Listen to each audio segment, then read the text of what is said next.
This is the farmhouse where I grew up, where my father grew up, where my grandfather grew up, where my great-grandfather grew up. The main house was built in 1860.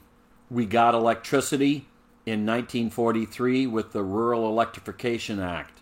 And now what I am doing is I'm removing the majority of the 1960 updates and reverting the era back to somewhere between 1920 and 1950.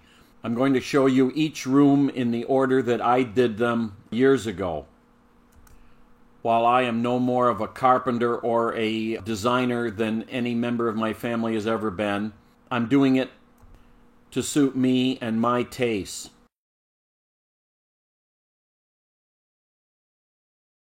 When we started work on the woodshed, that half would become the lab and half would become the mudroom, there was a wall roughly in the middle of the room that we decided to leave.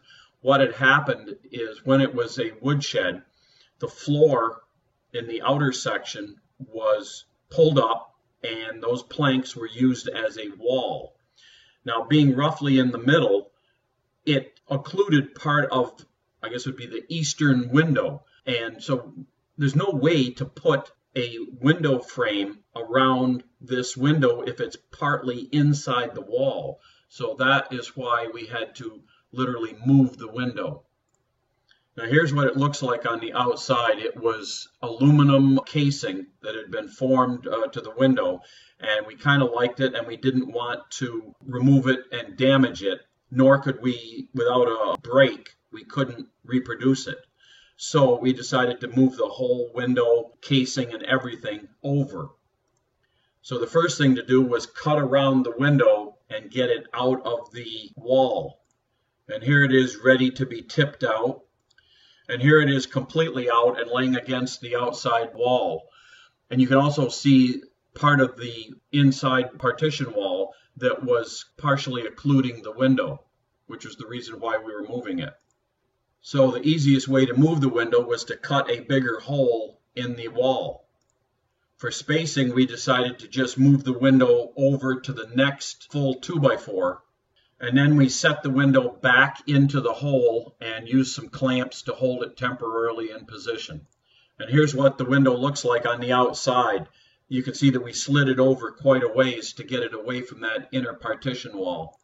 And then we put in a 2x4 from floor to ceiling as the right-hand support for the window, put in a proper header, and getting ready to install the window. And then we covered the old area where the window used to be with some scrap plywood. And here's what it looks like from the inside of the lab. And then we covered the plywood with some tar paper, and then set the window frame into the wall, and carefully replaced the vinyl siding that used to be on the right side of the window, now resides on the left side of the window. And the reason why we had to be careful was because that particular style of vinyl siding isn't made anymore. So if we were to use something new, it would show up as a patch. We wanted it to look like the window had always been there. And here it is with the MI window installed in the frame. And here is the finished window from the outside, and you would never know that it was originally 1.5 feet to the left.